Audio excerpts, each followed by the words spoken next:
Hey guys, this is Joana Saahirah of Cairo with another note inspired by dancers from all over the world.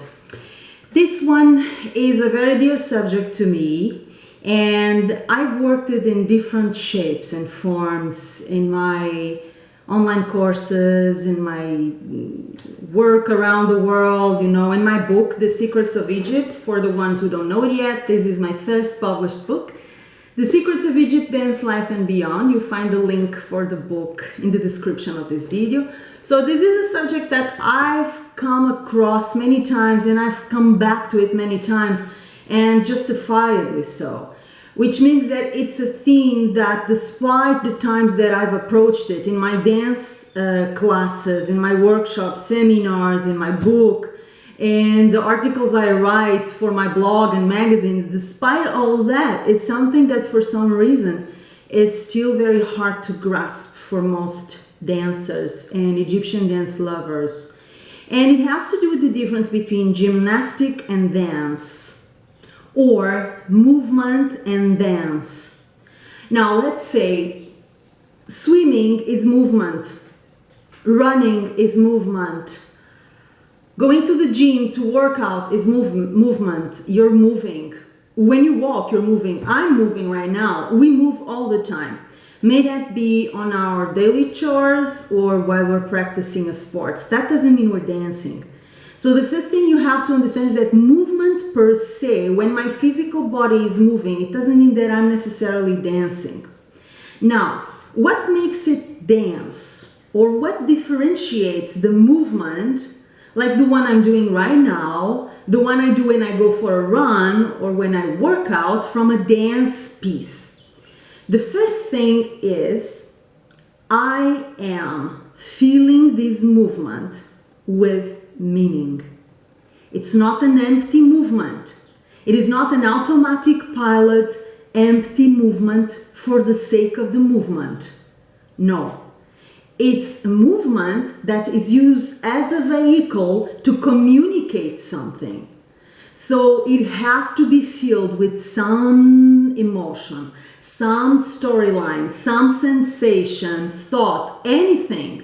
So nobody can tell you how to feel your movements or what is the juice you're going to put inside of a movement, but you have to put something there. That's the question, okay? So first thing that you need to know, and here's an airplane passing. You hear it? Okay, he's not feeling the video at all, but we have to let it go. We have to let it happen. It's gone. Okay. So the first thing you need to know is feel your movements with humanity. May that be a story, may that be a feeling, a thought, even fear, if that's what you're feeling, anything, but make it meaningful. It is not an empty set of movements or steps that makes a dancer. That's not dance, that is gymnastic. It's great, I love gymnastic.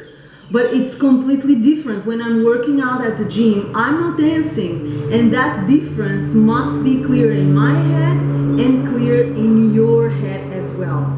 The second thing that differentiates gymnastic or movement from dance is relationship with the music.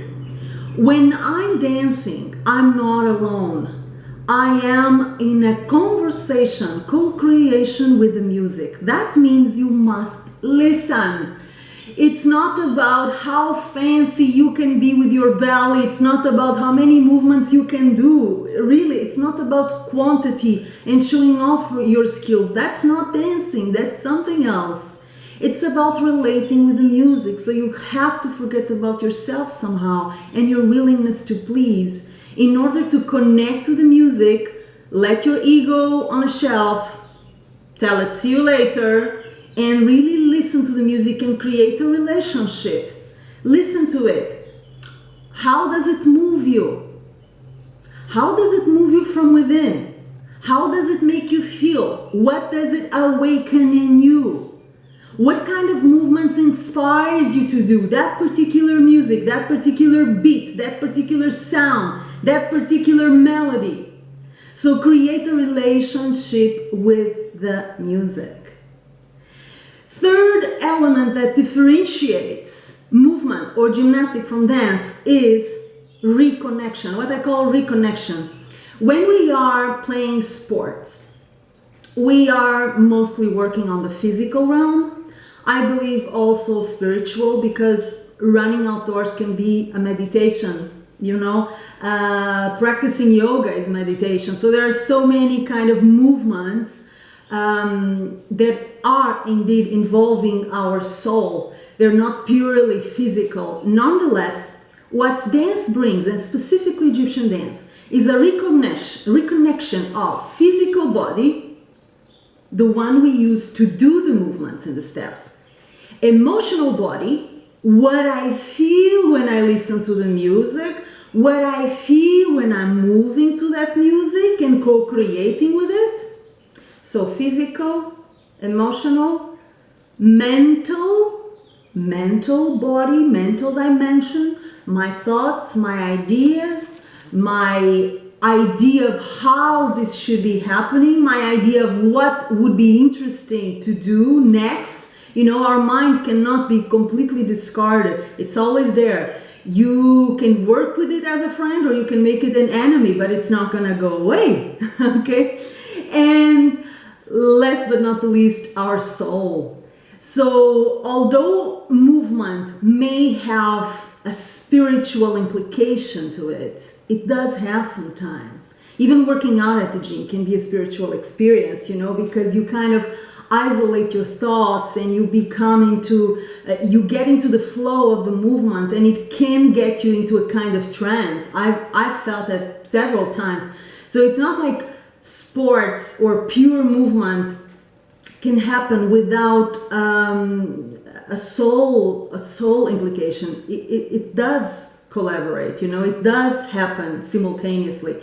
But what Egyptian dance brings of unique, it's the connection of the four sides: the physical, the emotional, the mental, and the spiritual. These four sides are usually not present in purely sterile gymnastic, purely sterile movement.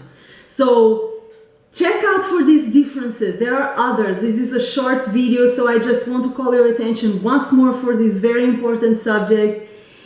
Make the differentiation in your head between empty movement and dance, between gymnastic and dance. And the next time you are dancing, may that be in your private practice or in a class, and you don't feel anything, and there is nothing going on from a human point of view, make sure you're doing gymnastic. You're not dancing. I love gymnastic. I have nothing against it. I do it often for my own, you know, health. That's cool. But I will never mistake it by dance. Dance is an art form. Art form communicates something. Art form is a personal language that comes from within and reaches the heart of the viewer or listener or whoever is enjoying what you're doing. So if it doesn't come from the heart to the heart, it's not Egyptian dance. If there is no relationship with the music, you're not dancing. And if you are not involving your physical body, your mental body, your emotional body, and your spiritual body, something is missing. Okay? So choose what suits you better, enjoy the ride, whatever that may be, and I will see you soon. A very, very big kiss to all of you. All my love.